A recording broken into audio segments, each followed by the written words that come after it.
কোরআনের পাখি, আজকে দেখো তোমার ওয়াজ আমরা শুনি কিন্তু তুমি আজ দুনিয়ায় নাই।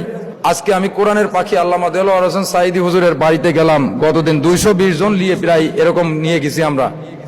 সেখানে যাওয়ার পরে সালাম দিলাম, মনে হলো আমার কাছে মনে হলো ওখানে যাওয়ার পরে আমার পুরো শরীরটা একটা শীতল হয়ে গেছে, এরকম একটা মুড আমার কাছে ভাব। আমরা রাত গেছিলাম সেই সময় 3টা বাজে।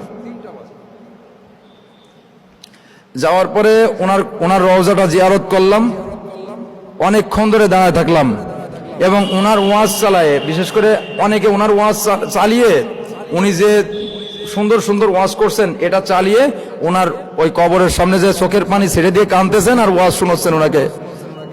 হে কোরআনের রাহাবর, আল্লামা কোরআনের পাখি, আজকে দেখো তোমার ওয়াজ আমরা শুনি কিন্তু তুমি আজ দুনিয়ায় নাই।